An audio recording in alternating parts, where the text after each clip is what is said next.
তবলিগর মাঝে বদনাম আনছে, বদনাম। তবলিগর 6 উসুলের মাঝে একটা উসুল বাদ দেওয়া হয়ে গেছে, ইকরাম। একরামুল উলামা, একরামুল মুসলিমিন।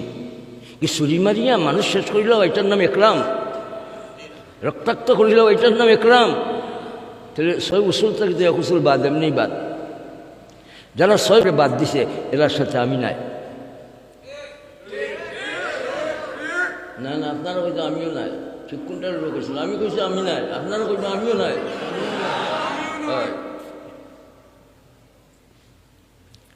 এই ঘটনাটা ঘটছে কারণ বলেন, কেন কারণ? 2 কারণ। এক কারণ হইল এরা নমাজ হইছে না।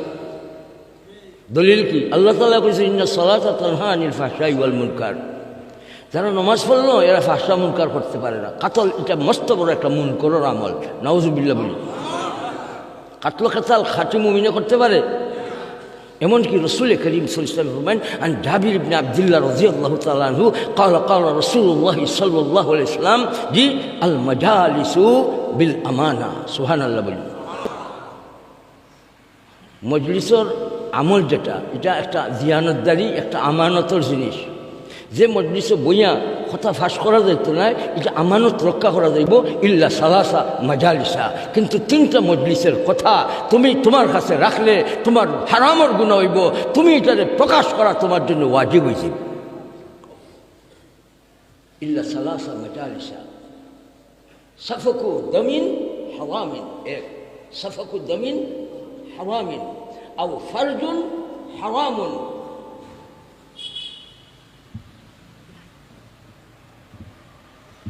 এক নম্বর হইল মিটিং হয়েছে, মিটিং মজলিস।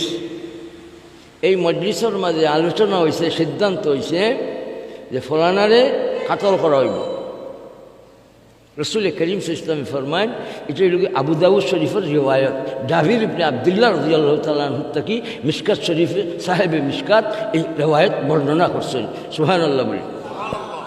3টা মজলিসের কথা আপনি যদি এই মজলিসে থাকেন, আপনার জন্য ওয়াজিব হয়ে গেছে এই 3 কথারে আপনি মানুষের কাছে প্রকাশ করো। এর মাঝে 1 নম্বর কথা হইল সাফাকু দামিন হারামিন। সাফাকু দামিন হারামিন। একজনরে কাতল করি লওয়ার সিদ্ধান্ত নেওয়া হয়েছে একটা মজলিস, অমুক দিন অমুক রাত বা অমুক সময় আমরা কতজনে মিলিয়া অমুকরে আমরা কাতল করব। এই সিদ্ধান্ত ব্যাপারে আপনি যদি এই মজলিসে থাকেন, আপনার জন্য ওয়াজিব হয়ে গেছে এই কথাটারে ফেলাইয়া দেওয়া, আর নইলে এই বেটারে এরা মারি ফেলাই দেবে। ফরমান কার? রাসূলুল্লাহ সাল্লাল্লাহু আলাইহি ওয়াসাল্লামের। বলেন সুবহানাল্লাহ। আও ফারাজুন হারামুন। শরীরের লোকে জিনা করার মজলিসও সিদ্ধান্ত হয়েছে, দর্শন করার। কোনো মহিলার সাথে দর্শন হইব যৌথভাবে, এইভাবে কোন রাত কোন সময়, এটা একটা সিদ্ধান্ত হয়েছে। রাসূল করিম সাল্লাল্লাহু আলাইহি ওয়াসাল্লাম ফরমায়, এই ধরনের কোনো সিদ্ধান্ত যদি হয়ে থাকে, কোনো মজলিস হয়ে থাকে, আর তুমি যদি এই মজলিসে থাকো, তাহলে এটারে প্রকাশ করা তোমার জন্য ওয়াজিব। 3 নম্বর হইল যে ঘরে ঢুকিয়া মাল আনি লওয়ার জন্য, লুটপাট করার জন্য সিদ্ধান্ত নেওয়া হয়েছে। মজলিসে সিদ্ধান্ত নেওয়া হয়েছে অমুক দিন অমুক রাত বা অমুক সময় অমুকে গিয়া অমুকর গড়ে লুটপাট করবায়। এই কাত্তা ও তালিকর আমল চালাইবার জন্য যেটা মিটিং হয়েছে, এই মিটিংয়ের খবরটা পৌঁছাই দেওয়া আপনার জন্য ওয়াজিব। তাহলে এরা যে মারলো টঙ্গীর ইজতেমাত, নিশ্চয় মিটিং করছে, নিশ্চয় মিটিং করছে। আর মিটিং করিয়া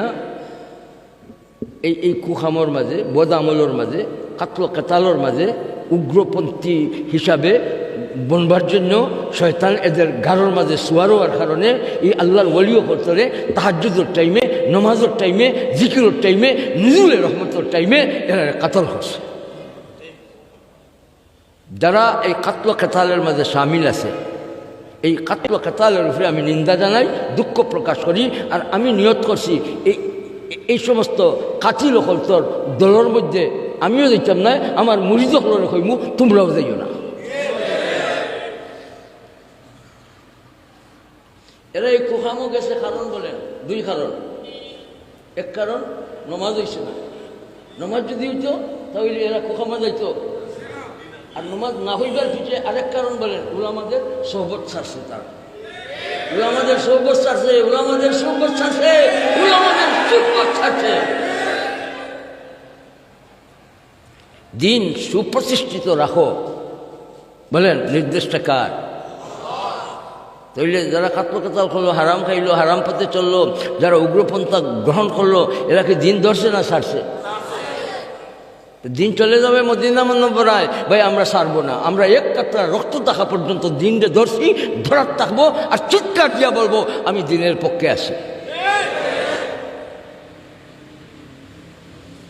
আর এই আয়াতের শেষ হিস্সায় আল্লাহ তাআলা কি বলছেন?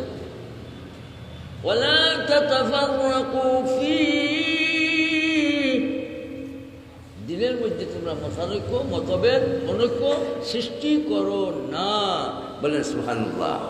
সূরা আশ-শূরার 13 নম্বর আয়াতে আল্লাহ তাআলা সবাইকে নির্দেশ দিয়েছেন, তোমরা দিন সুপ্রতিষ্ঠিত রাখো আর তোমরা দিনের মধ্যে মতানৈক্য সৃষ্টি করো না। তাহলে দিন রক্ষার জন্য আমরা ঐক্যবদ্ধভাবে সচেষ্ট থাকবো। তাহফুজে দিনের জন্য, সিয়ানতে দিনের জন্য, বা ইলিমের অভাবে দিনের মধ্যে কমজোরি আয়, ইলিমের অভাবে দিন বিগড়ে, দিন বিকৃত করা হয়। দিনের মধ্যে যারা বাড়াবাড়ি করবে, হক্কানি উলামায়ে কেরাম আওয়াজ দিবেন, তোমার এই বাড়াবাড়ি আমরা সইব না।